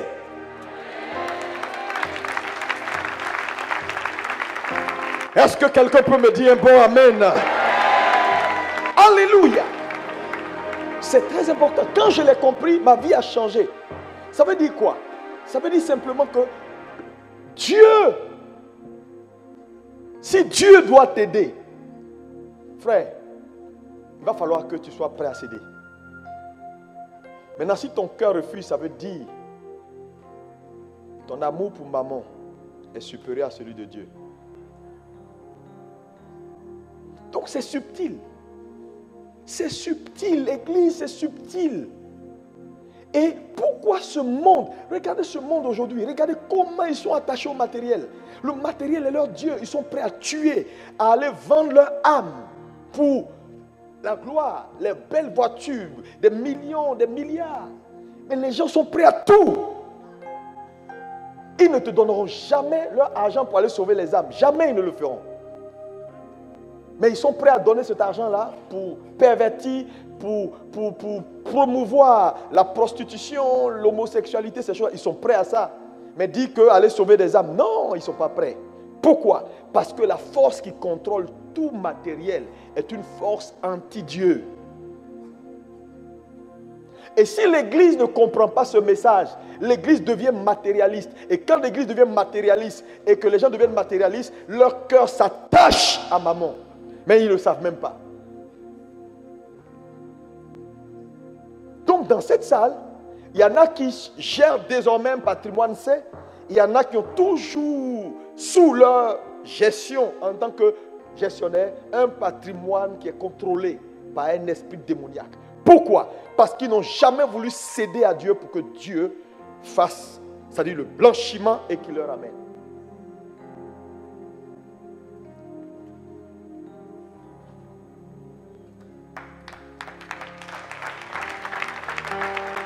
Alléluia! Est-ce que quelqu'un peut me dire un bon amen? Et je vous ai dit que hier, que Dieu ne demande pas grand-chose. Il demande les 1% pour sécuriser les 9%. Quand il touche les 1%, il se sent concerné par les 9%. Et il neutralise la force de maman. Le problème, c'est que même les 1%, les gens refusent. Les gens refusent. Les gens refusent. Non, non, non, non, non, non, non, non. Qui gèrent leurs affaires du Seigneur. Moi, je n'ai pas le temps pour ça. Ah, non, non, non, non, non. Ah, ça, c'est ça. Et l'un des gros problèmes ici en Occident, c'est ça, parce que beaucoup de gens ont leur cœur attaché à maman. Mais ils ne le savent même pas eux-mêmes. Mais c'est par leur attitude que tu peux savoir. Non, non, non, ne parle pas d'offrande, ils vont te classer. Ah non, nous c'est... Non, non, non, non, non, mais écoutez, qu'est-ce qu'il veut faire? Ce n'est pas normal. Et puis, vous allez voir que, quel est le reproche que les gens font aux églises en général? Ah, ils aiment l'argent, ils aiment prendre l'argent, ils aiment l'argent, parce qu'en réalité, Satan sait que c'est là se situe la liberté de l'église. Mais comme il ne veut pas qu'on le neutralise, et qu'il veut continuer à contrôler les cœurs, il met ça au centre. Qu'est-ce que toi, si Dieu doit braquer doit braquer. Vous savez, souvent, quand tu fais un braquage, tu vas, on dit, ah, la banque a été braquée parce qu'il y a l'argent là-bas. Mais imaginez, vous vous levez le matin et puis BFM TV dit, il y a une maison inachevée qui vient d'être braquée. Une maison inachevée, braquée. Le voleur, il cherchait quoi là-bas? Donc si Dieu doit braquer une maison, ce n'est pas une vie inachevée. Toi, tu as quoi? Tu as quoi? Et puis Dieu va venir prendre. Non, c'est important. Demande, tu as quoi? Tu n'as rien. Donc, il ne faut pas... Non, ils veulent prendre mon argent. Toi, tu as l'argent, toi? Non, tu ne connais pas ceux qui ont l'argent. Tu n'as rien. Et d'ailleurs, tu n'es propriétaire de rien. Donc, c'est important de s'affranchir. Je vous dis, si vous n'êtes pas affranchi, Dieu ne peut rien faire avec vous. Voilà pourquoi l'Église est pauvre. Vous savez pourquoi? Parce que Dieu ne fait pas confiance aux gens pour garder son argent. Tu sais, souvent, quand tu as confiance en quelqu'un, tu lui donnes tes biens pour dire, garde-moi ça. Mais Dieu ne sait pas à qui remettre sa richesse. Il ne sait même pas à qui. Parce qu'il y a des gens ici qui vont prendre et qui vont faire comme Ananias et Saphira. On l'a eu, on l'a eu. Ils ont pris ça à leur dépens. Personne ne peut dire on a eu Dieu. Non, il est Dieu. Tout lui appartient, y compris toi. Tu dis on l'a eu. Non, c'est insensé. Est-ce que quelqu'un comprend ce que je dis?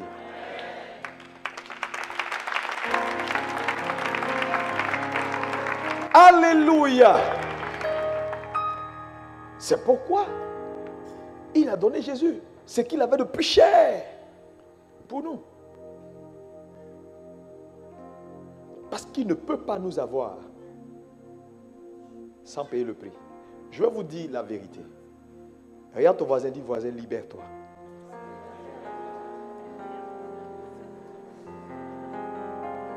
Mon temps, je ne vois plus. Je ne sais pas si mon temps, parce que je voulais continuer, mais parce que je n'ai pas fini. Je peux? Alléluia.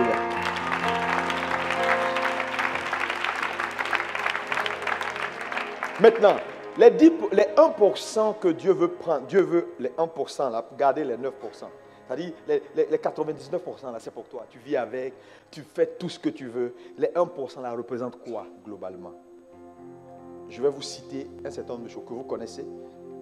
Et tout ça là, c'est ce qu'on appelle les 1% de ta vie. La première chose, c'est ce qu'on appelle les sacrifices. Tout le monde dit avec moi les sacrifices. Plus fort. Qu'est-ce que c'est qu'un sacrifice? C'est très important. Un sacrifice est une offrande volontaire. Je dis bien volontaire. Ça dit ordinaire, volontaire. Quand vous venez dans les églises, en général dans toutes les églises, quand on a fini de faire le culte ou on a fini de faire quoi que, comment vous l'appelez, les gens font ce qu'on appelle une offrande. La quête passe. Et quelqu'un peut dire, mais est-ce qu'on est obligé de faire même la quête ou bien de faire les offrandes après un service? C'est ce qu'on appelle un sacrifice. Les sacrifices sont des offrandes volontaires.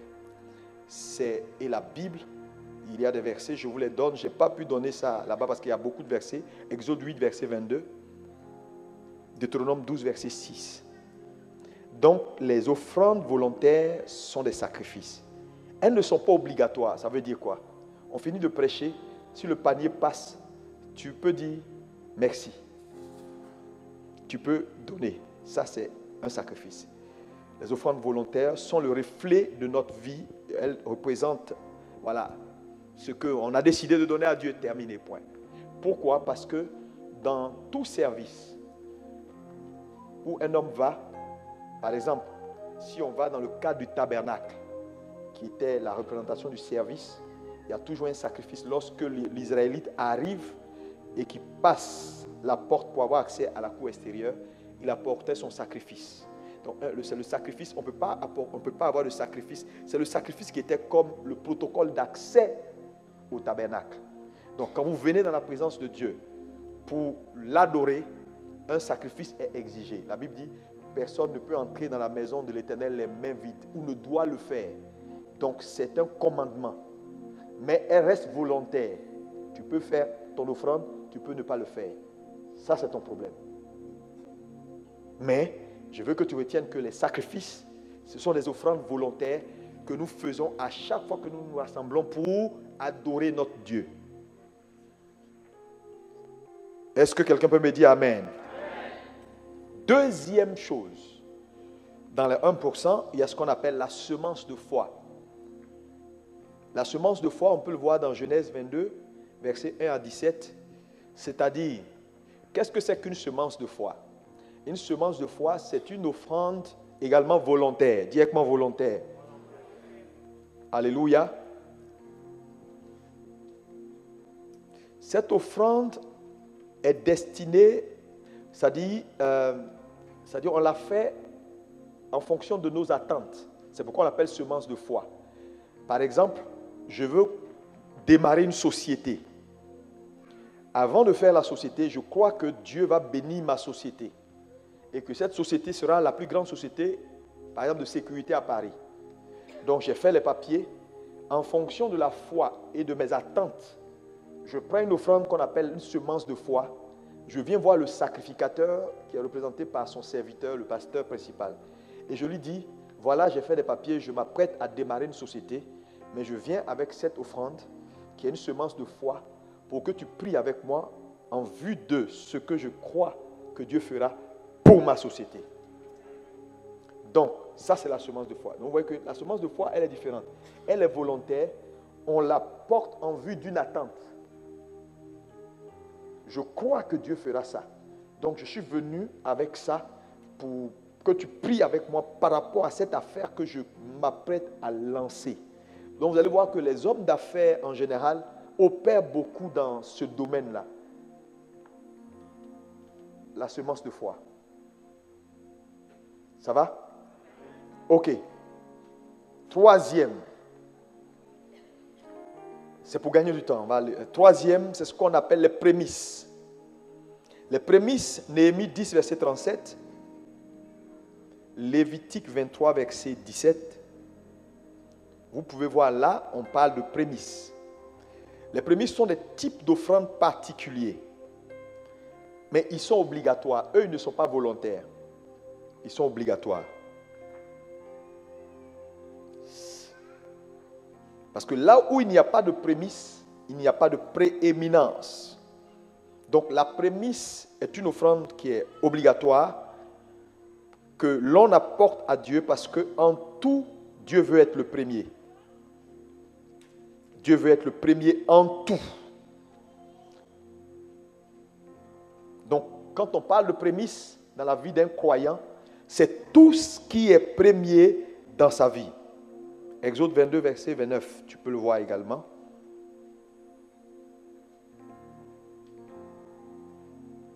Mais ici, il y a un manque de compréhension que les gens ont avec les prémices. Numéro 1, il y a combien de chrétiens qui payent leurs prémices? Les gens ne le font même pas. Je suis en train de te citer un certain nombre de choses. Tu vas voir qu'à la fin, il y a 7 façons bibliques. 7, je ne dis pas 8, 7 modes de données bibliques qui font les 1% que Dieu attend de la vie d'un homme. Je ne parle pas de ce que les gens, parce que les gens ont créé eux-mêmes leur type d'offrande, ce n'est pas de ça qu'ils parlent. Offrande de camaraderie, offrande de pied droit, offrande de pied gauche, ce n'est pas ça. Je te parle de choses qui ont des bases scripturaires. Dans la Bible, il y a 7 modes bibliques attestés de données qui font partie des 1% que Dieu veut recevoir pour neutraliser et protéger les 99 qui vont te permettre de vivre ta vie. Donc, pour les prémices, la plupart des chrétiens ne règlent même pas leurs prémices. Qu'est-ce que c'est qu'une prémisse? C'est tout ce qui est premier. Ça veut dire, tu commences un boulot. Quand tu entres dans le boulot, le premier salaire que tu as, on n'envoie pas ça au village. Ils vont te tuer avec ça. On envoie ça à l'Éternel. parce que c'est une prémisse. Mais combien de gens qui ont mangé leur prémisse dans cette salle? Peut-être pratiquement tout le monde. Parce que quand il commence un boulot, son premier salaire, il est enthousiaste, je vais payer ma carte Navigo, je vais payer ça, je vais payer ça, je vais payer ça. Mais il ne pense pas, attends, c'est quand même le premier salaire, je dois déposer tout à l'église. On ne paye pas de dîme sur une prémisse. C'est erroné, c'est de l'argent gaspillé. Quand on te donne ton premier salaire, c'est le tout. Si c'est 1500 ou 2000 euros on t'a donné, tu mets les 2000 euros dans l'enveloppe et tu viens à l'église avec des larmes.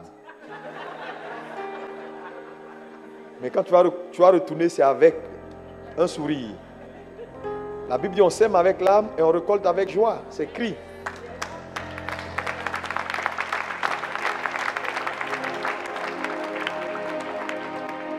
Est-ce que quelqu'un comprend? Les prémices. Donc, tout ce que tu reçois comme premier. Maintenant, là, ici, dans les prémices, il y a beaucoup de... Un élément important que tu dois comprendre avec les prémices aussi, c'est dit quoi? Parce que les prémices sont destinées à t'augmenter et te donner de la prééminence. C'est-à-dire Dieu te lève. Parce que le mot prémisse et prééminence vont ensemble. Prééminence, c'est élévation. Dieu te met au sommet. Par exemple, tu travailles à EDF. On te paye 2000 euros. 1 an, 2 ans, tu dis Seigneur, il faut que mon salaire augmente. Mon salaire augmente. Et puis le jour où tu as eu le boulot, tu as envoyé les 2000 euros au pasteur, tu as donné ta prémisse. Et tu continues de prier. 5 ans après, tu passes à 8000 euros. Les 8000 euros là deviennent une prémisse. Parce que tu n'as jamais eu ça de ta vie. Pourquoi? C'est un principe. Dieu t'envoie au sommet. C'est la première obéissance qui a ouvert la porte à la deuxième. Maintenant, tu te retrouves à 8000. Tu n'as jamais eu 8000 de ta vie. C'est la première fois que tu as 8000. C'est un nouveau cycle. Mais très souvent, les gens, quand ils ont payé leur prémisse sur les 150 euros qu'ils avaient quand ils avaient les assiettes au McDo, tout ce qui vient après dit, bon, dans tous les cas, moi j'ai payé. Quand j'ai commencé à travailler mon premier boulot, j'ai payé, c'est terminé. Tout le reste, Dieu n'est pas dedans. Ce n'est pas vrai. Voilà la vérité. C'est choquant, mais c'est ça qui est la vérité.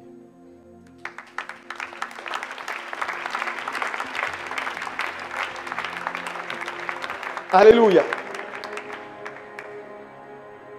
Mais c'est une offrande obligatoire. Elle reste obligatoire. Parce que la Bible nous commande d'apporter nos prémices. 4e, le vœu.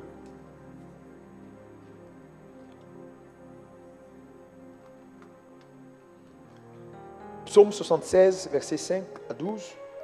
Job 22, verset 27. Proverbe 7, verset 14. Vous pouvez voir là, il y a le vœu. On parle du vœu. Qu'est-ce que c'est qu'un vœu? Un vœu est une promesse ou un serment fait à une divinité ou à quelqu'un en vue d'une faveur. Il faut bien m'écouter. Un vœu est un serment. Parce qu'on ne brise pas un vœu. C'est un serment qu'on fait à une divinité, à quelqu'un ou à un homme, en vue d'une faveur en échange. Par exemple, tu n'as pas d'enfant. Seigneur, je prie, je n'ai pas d'enfant, je te fais le vœu. Si tu me donnes un enfant, voilà ce que je ferai. Je te donnerai 10 000 euros pour te dire merci. Ou, voilà, je viendrai avec des fruits. C'est un vœu. Mais avec le vœu, et ici aussi, le vœu, il est obligatoire. Parce que vous allez voir que la Bible dit, faites des vœux. Et la même Bible dit, quand tu fais un vœu, ne tarde pas à l'accomplir. Ce n'est pas une bonne chose. Parce qu'elle peut entraîner la malédiction. Donc, beaucoup de gens, parce que la Bible dit, si tu fais un vœu, ne tarde pas à l'accomplir. Ils ont dit, écoute, moi je préfère ne plus faire de vœu parce que je ne veux pas avoir de problème. Mais tu verras dans un autre verset, on dit, tu dois faire le vœu. Parce qu'il y a des niveaux d'action que Dieu n'aura pas dans ta vie si tu ne fais pas de vœu. Vous comprenez? C'est-à-dire, Tu peux te dire, ok, moi, je préfère ne pas faire parce que je ne veux pas être sous une sentence. Mais en même temps, tu dois le faire parce que il y a un certain nombre d'actions que Dieu ne peut jamais avoir dans la vie d'un homme si ce n'est en réponse à un vœu. Donc, ça devient une offrande qui est volontaire. C'est une obligation. C'est-à-dire, elle est volontaire et en même temps, elle est obligatoire. Maintenant, le vœu a une caractéristique. Suivez-moi bien. On ne dit pas, par exemple, Seigneur, si tu me bénis, voilà ce que je ferai, je t'apporterai ça. Et puis on attend à ce que Dieu nous bénisse. Non. Quand on fait le vœu, on paye le vœu avant de recevoir la réponse. Tu sais pourquoi? Parce que Dieu est sûr, mais toi tu n'es pas sûr.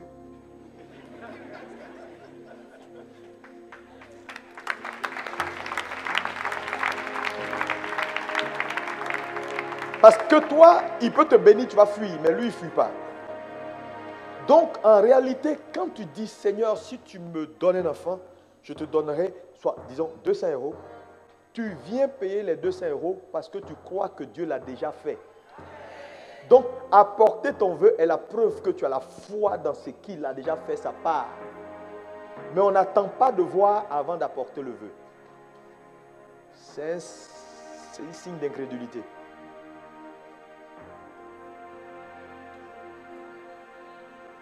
Ça va?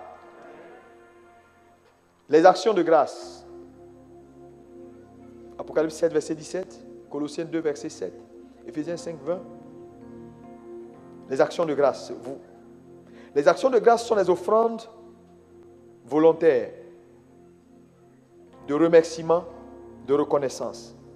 Normalement, tout chrétien né de nouveau doit chaque dimanche faire une action de grâce. Parce que dans la semaine, si Dieu ouvre tes yeux pour voir, pour que tu vois les malheurs que les anges t'ont fait échapper, c'est-à-dire si Dieu ouvre tes yeux pour voir combien de fois tu aurais pu peut-être être à l'hôpital ou à la morgue, mais il n'a pas voulu, les combats qui se sont faits dans la semaine. Donc, sans même être forcément dans une situation difficile, tu dois avoir la culture de l'action de grâce. Parce que je te dis, même avant de venir ici, si Dieu ouvre tes yeux, tu verras que tu as échappé à quelque chose. Mais Dieu ne va pas passer son temps à te montrer tout ce qu'il fait dans ta vie au quotidien. Nous sommes réclamés chaque jour. Et tu as pu te lever un dimanche, tu viens à l'église, à côté de ce qui est normal, ton sacrifice, parce que tu es venu l'adorer. À côté de ce qui est normal, ta dîme, parce que tu viens d'avoir ton salaire. À côté de ce qui est normal, éventuellement, si c'est un premier salaire, ta prémisse, ou bien quelqu'un vient de te donner un contrat, tu viens d'avoir un gros truc, ta prémisse. Bon, l'action de grâce doit être au quotidien. C'est une offrande de reconnaissance à Dieu pour la vie qu'il nous donne, le souffle qu'on ne paye pas. Les actions de grâce. C'est pourquoi nous avons institué, par exemple, tous les premiers dimanches du mois, pour permettre au peuple d'avoir une culture de remerciement, c'est-à-dire tous les premiers dimanches sont les dimanches d'action de grâce, où nous permettons à chacun de venir dire merci à Dieu. Et je t'assure, c'est surprenant parce que les gens, certains l'ont compris, d'autres ne le font pas. Souvent on peut se retrouver à l'église, quelqu'un vient, il dépose ça, il dépose ça, il dépose ça, je veux remercier Dieu. Mais on permet aux gens de faire de donner ce qu'ils veulent, quoi. Donc les gens voient un peu de tout.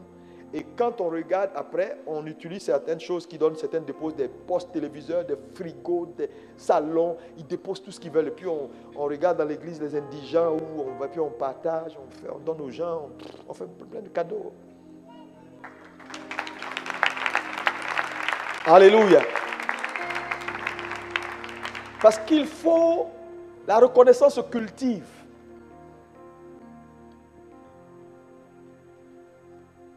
C'est un esprit qui est reconnaissant qui sera rassasié de longévité. Méfiez-vous des gens qui ne sont pas reconnaissants. Parce qu'il y a une épée sur leur tête. 6e, la dîme.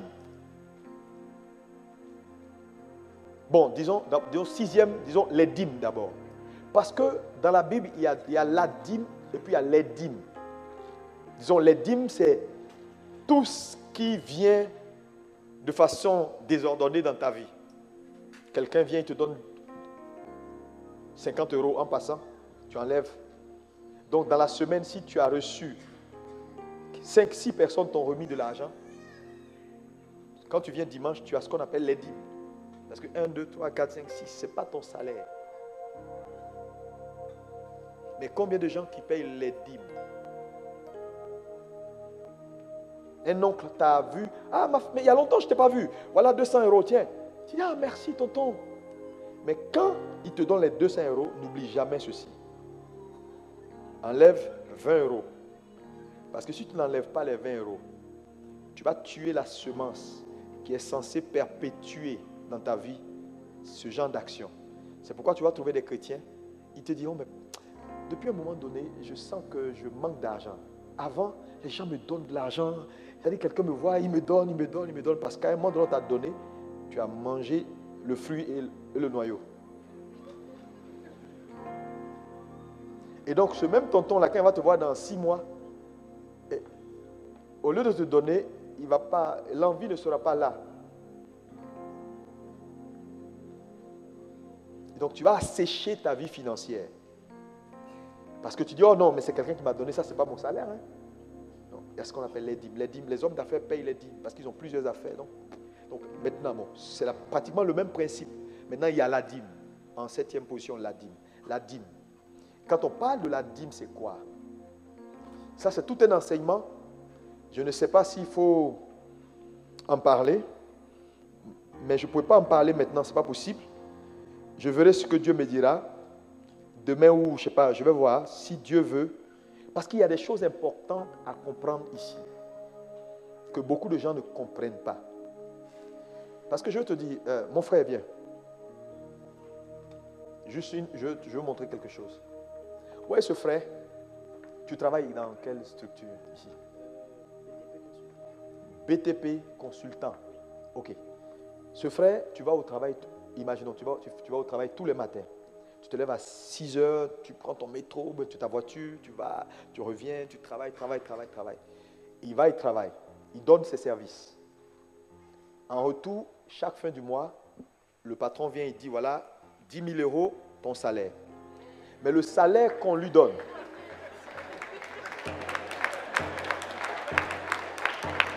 « 10 000 €. Alléluia. Mais les 10 000 € qu'il reçoit, c'est en échange de ses services. Maintenant, imaginez s'il travaillait si le service qu'il donne, si c'est un service qui nécessite beaucoup d'efforts.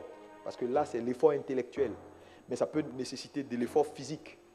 Donc, il va marcher, soulever des bois, soulever des colis ou bien faire comme dans les gens qui nettoient dans les rues. Là. Il soulève.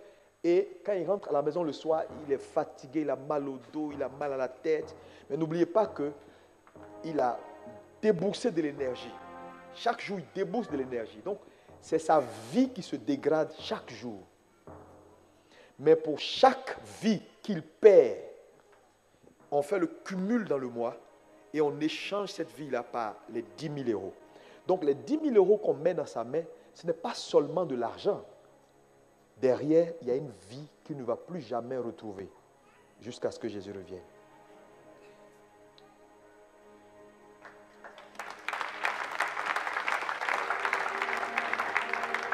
Derrière les 10 000, il y a toute une vie.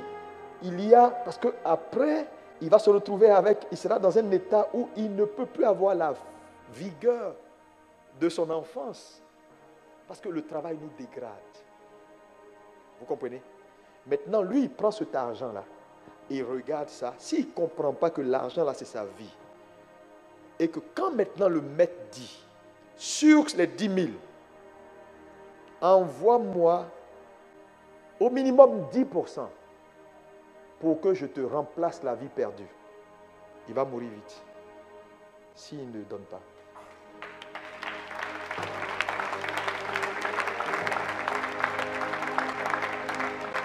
Je te dis, la dîme, c'est pour sécuriser ta vie. Parce que quand Dieu prend, Dieu bénit et Dieu lui ramène ce qu'il a perdu. Donc au lieu qu'il aille de moins en moins, il va de plus en plus en santé parce que cette vie-là lui est restaurée. Mais le chrétien qui prend et qui mange sans ramener à Dieu celui qui peut restaurer la vie là, demeure dégradé. Et au fur et à mesure qu'il avance, il se dégrade. Donc quand Dieu dit d'apporter les dîmes à la maison du trésor, ce n'est pas parce qu'il a besoin de ton argent. Il veut juste sauver ta vie.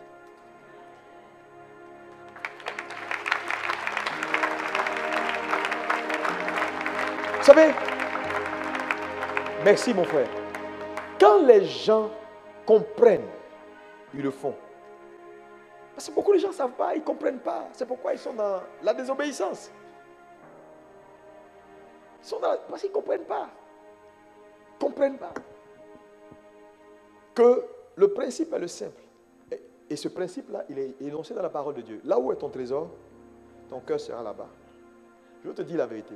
Ton cœur ne sera pas dans les mains du Seigneur si ton argent n'est pas dans sa main. Parce que le cœur de l'homme suit son trésor.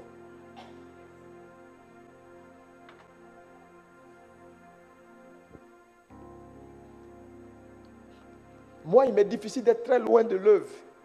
Parce que j'ai mis toute ma vie dedans. Donc même quand je dors, je pense œuvre. Quand je somnole, je pense œuvre. Si on me dit il y a quelque chose, c'est œuvre d'abord. Parce que là où tu as déposé ton trésor, ton cœur suit ton trésor. Donc en réalité, Dieu t'a franchi en prenant ton trésor.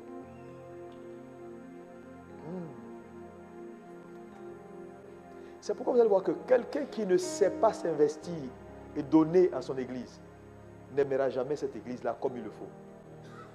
Non, oubliez ça. Il ne sera pas concerné par beaucoup de choses. Il viendra juste s'asseoir et regarde. Mais ceux qui ont réellement investi, leur cœur est ici. Ouais. Ils ont le cœur dedans. Ils ont l'attachement. Alléluia. Est-ce que c'est bon pour quelqu'un? On va revenir sur les détails. Parce que si tu veux comprendre la dîme, c'est tout un enseignement. On va vous expliquer, vous allez comprendre que ça n'a rien à voir avec ce que les gens disent. Et vous voyez, c'est cette chose-là. C'est ce qui représente les 1% dans ta vie.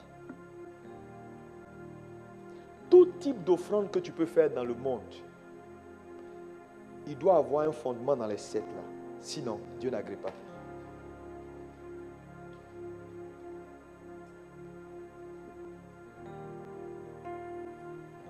Amen.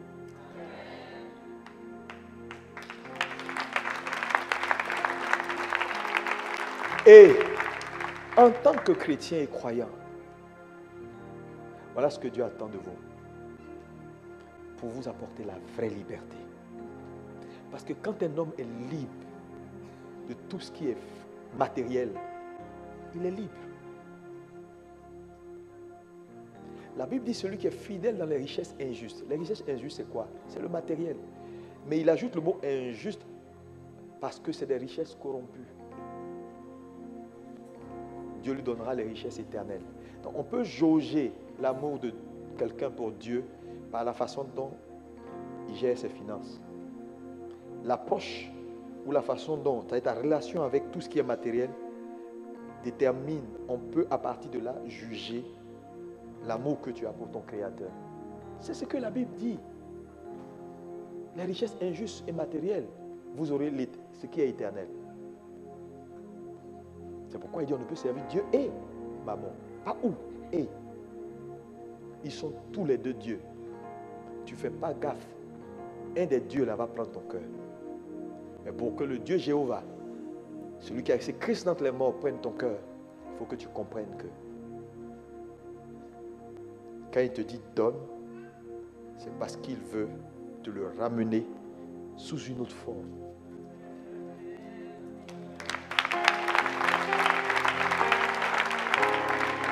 On va terminer là. Demain, on va continuer. Est-ce que quelqu'un peut me dire un bon amen? Amen. Qui est béni? Si tu es béni, acclame pour Jésus. Je sais que parmi vous, plusieurs, pendant que je parlais, je regardais le visage, plusieurs ont tellement désobéi. Plusieurs ont tellement manqué. Mais on peut remettre le compteur à zéro. Dans la Bible, demain je vais vous montrer, il est mentionné que quand quelqu'un a fauté dans ce qu'il doit apporter à Dieu, il le rachète en apportant 1/5 de ce qu'il a apporté. Il rapporte plus 1/5. Alléluia. Alléluia. Ce que je veux vous dire et que Dieu m'a dit, c'est-à-dire après un tel type d'enseignement, que chacun rachète et qu'il remette ses compteurs à zéro pour dire, Seigneur, j'étais tellement désobéi. J'ai pris ça, ce qui est à toi, je n'ai pas pris. Même en ce moment, la dîme, là même, j'ai mangé la moitié déjà. Seigneur, aie pitié de moi. Alléluia. Demain, on va faire quelque chose. On va faire une prière pour remettre tous les compteurs à zéro.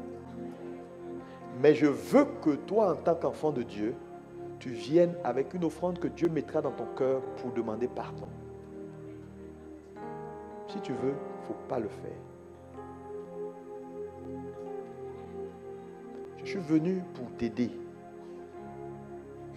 Mais si tu veux, écoute ma voix. Tu verras la gloire de Dieu. Amen. C'est-à-dire, tu pries de maintenant jusqu'à demain. Tu dis, Seigneur, qu'est-ce qu'il faut que je fasse pour racheter? Et tu mets dessus, tu écris dessus. Demain, tu viens avec cette offrande spéciale. Qu'importe ce que le Saint-Esprit mettra dans ton cœur. Si tu te dis 100 €, 200 €, même si tu te dis 1000 €, fais-le. Si tu as trop mangé les dîmes et les prémices du Seigneur, tu as besoin que Dieu te pardonne. Vous savez, je vais vous dire, l'ignorance n'est pas une excuse. Ce n'est pas parce que tu ne sais pas qu'il y a un trou ici que tu ne vas pas tomber dedans. Si tu passes, tu vas tomber. Donc, ta responsabilité, c'est de savoir. Donc, tu me dis, mais je ne savais pas, ça ne veut rien dire. Tu ne savais pas, mais quand tu as quand même mangé. Donc, la sentence, elle est là. Il faut demander pardon. Qui est prêt à le faire? Que Dieu vous bénisse. Que sa grâce vous soit multipliée. Que sa faveur soit avec toi. Et qu'il t'élève. Est-ce qu'on peut se lever tous? On va parler à Jésus. Demain, je vais prier pour chacun. Ne vous inquiétez pas. Venez avec toute votre maisonnée. Invitez des amis. Demain, on va prier pour les malades également. Ne vous inquiétez pas. La puissance de Dieu sera au rendez-vous. Dis Amen. Lève la main vers Jésus.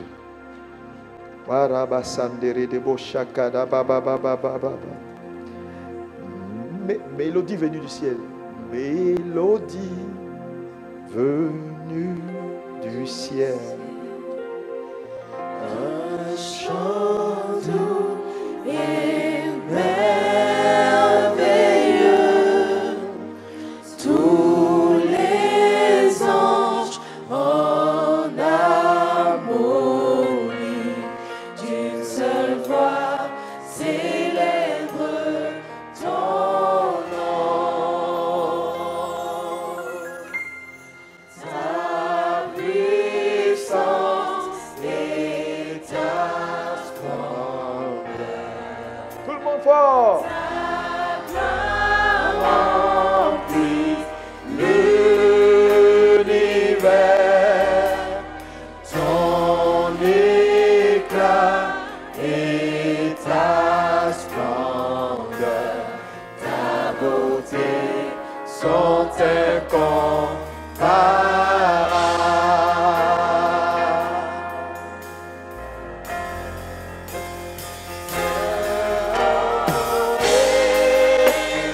Éternel, Dieu de l'univers, digne de louange.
Lève la main, parle à Jésus. Dis, Seigneur, j'ai entendu ta parole. Merci pour la lumière dans mon esprit. Aide-moi, Seigneur, à pratiquer la parole. Seigneur, à rester obéissant, sachant que c'est toi le vrai propriétaire de toutes choses. Seigneur, accorde-moi ta grâce. Vas-y, prie le Seigneur. Demande l'aide du Saint-Esprit. Alléluia.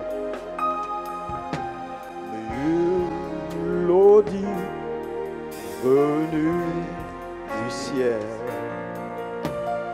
Un chant doux et merveilleux. Tous les anges en harmonie. Toutes ces voix célèbrent son nom. Oh,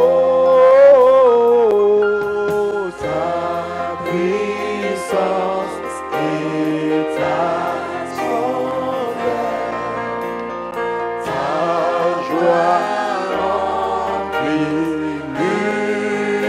l'univers. Hakata pare de bos, ibirige de bo ramasaka da baba baba. Oh la barada da basaka ya baba baba sakada baba baba ha.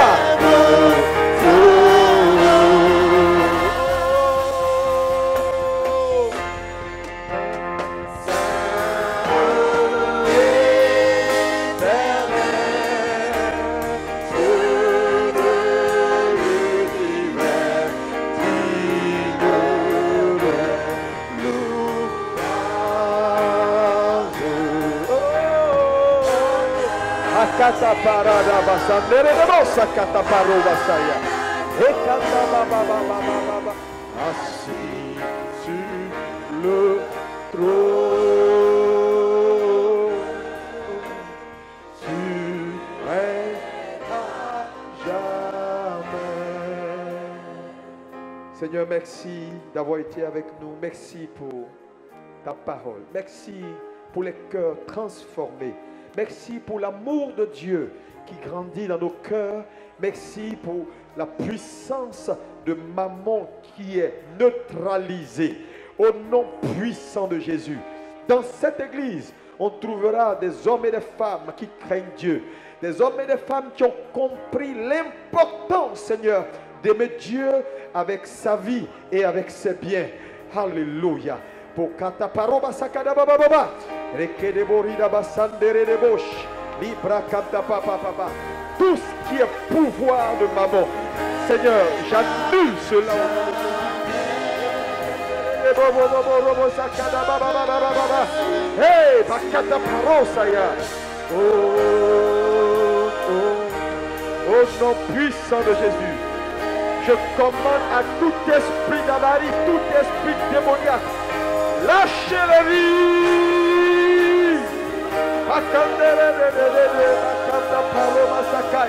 Hey, bakata para masakaya baba baba. À jamais. Oh, assis sur le trône, tu règnes à jamais. Assis sur son trône. Il règne au siècle des siècles. Il est le maître absolu. Il est le patron de l'univers.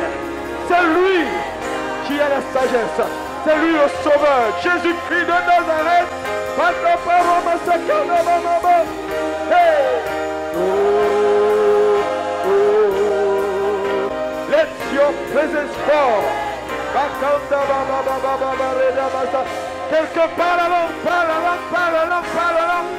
Bénis le nom de ton Créateur.